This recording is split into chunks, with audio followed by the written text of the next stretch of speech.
इस वक्त के ताजा रुझान ये हैं कि भारतीय जनता पार्टी केवल 3 सीटों पर आगे चल रही है, जिनमें से एक तो अकाली की सीट है, यानी बीजेपी खुद केवल 2 सीटों पर आगे, जिनमें एक सीट किरण बेदी की है जो कि 8 राउंड की काउंटिंग के बाद आगे चले गए हैं। भारतीय जनता पार्टी में मीडिया पर नजर रखने वाले, मीडिया विभाग को चलाने वाले श्रीकांत शर्मा हमारे साथ इस वक्त जुड़ गए हैं। श्रीकांत, आपकी पार्टी 2 सीटों पर इस वक्त दिल्ली में आगे चल रही है, केवल मात्र 2 सीट, क्या हो गया ये?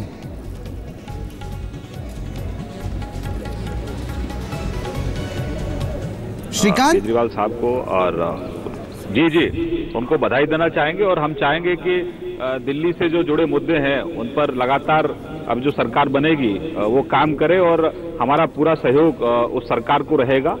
दिल्ली की जो समस्याएं उनके समाधान के लिए सरकार अच्छा काम करे, केंद्र की सरकार उनको सहयोग करेगी। और ये लोकतंत्र है राहुल, लगातार हम लोग चुनाव जीतते रहे हैं और यहाँ दिल्ली में आके आज हमको सफलता प्राप्त नहीं हुई है, तो हम अपने कार्यकर्ताओं का भी धन्यवाद देते हैं, उनका भी शुक्रिया अदा करते हैं। आपको विश्लेषण करने का मौका मिला श्रीकांत कि इतना बुरा हाल आपकी पार्टी का क्यों हुआ? ये तो नाइटमेयर सिचुएशन है बीजेपी के लिए कि 3 सीटों पे आके सिमट गए हो आप।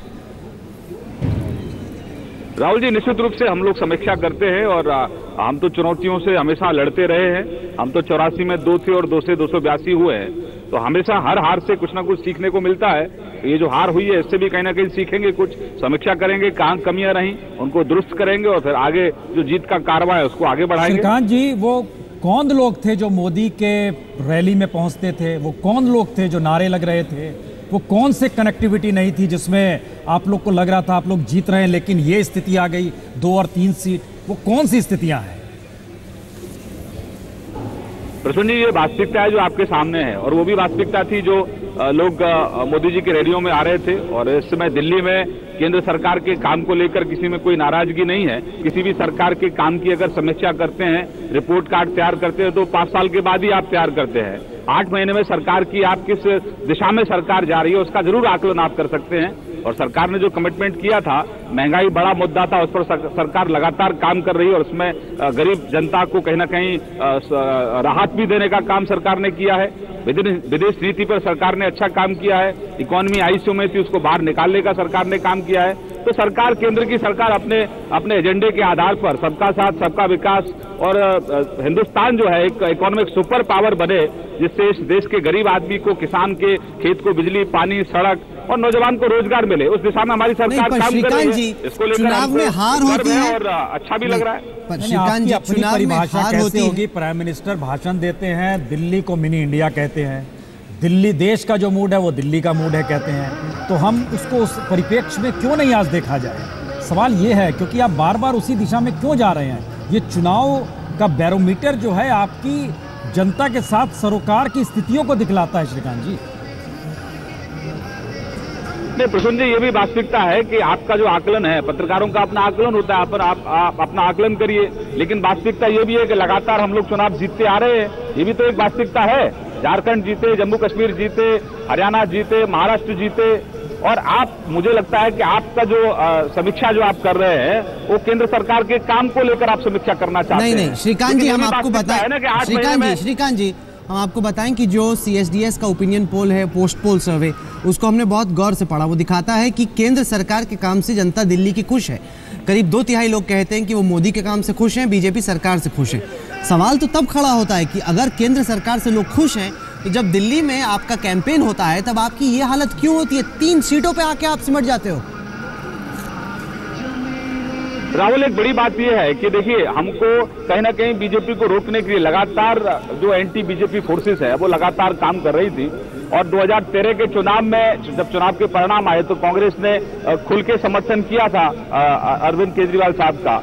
और आज जो है, जो चुनाव रहा है उसमें पर्दे के पीछे से कांग्रेस ने पूरा दाव लगाया कि अरविंद की पार्टी को जिताया जाए और बीजेपी को कहीं ना कहीं रोका जाए। तो इस चुनाव में सबसे बड़ी बात यह है कि जो अपना दम भरती थी कांग्रेस पार्टी, देश की सबसे बड़ी पार्टी के रूप में, सबसे पुरानी पार्टी के रूप में, तो दिल्ली में कहीं ना कहीं कांग्रेस एकदम समाप्त हो गई है। जो कांग्रेस मुक्त भारत का जो सपना, कांग्रेस मुक्त भारत को फिलहाल आप छोड़िए, स्थिति लगभग ऐसी हो गई है कि बीजेपी दिल्ली से मुक्त हो गई है। 3 सीटें आपको मिली हैं। आपको लगता है कि जो आपका लोकल लीडरशिप थी, आपका जो लोकल नेतृत्व था, वो पूरी तरीके से नाकामयाब रहा? क्योंकि मई के महीने में जब चुनाव हुए थे 60 सीटें आपको मिली थी 70 में से, अब हाल उससे भी बुरा हो गया है।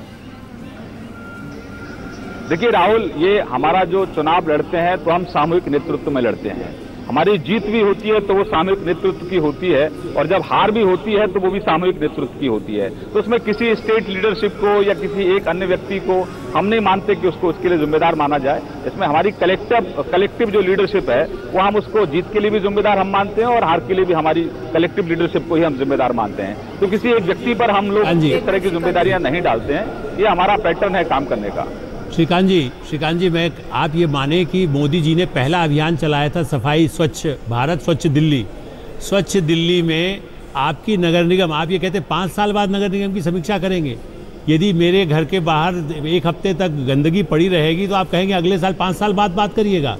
सवाल ये है कि आपने अपनी पार्टी के पार्षदों, नगर निगम के लोगों को क्या सफाई अभियान में मोदी जी का कहने का इतना असर जनता पे हो या ना हो, अपने पार्षदों तक पर नहीं होता। ये साबित करता है कि लोगों में, आपने जो ठीक कहा कि लोगों में केंद्रीय सरकार के प्रति नाराजगी नहीं थी, लेकिन नगर निगम में जो निकम्मापन था, आपके दिल्ली के लीडरशिप सबको आपने झाड़ू लगा करके किनारे कर दिया और केवल किरण बेदी को उनके सिर पर बैठा दिया। क्या जनता ने उसकी नाराजगी व्यक्त नहीं की है?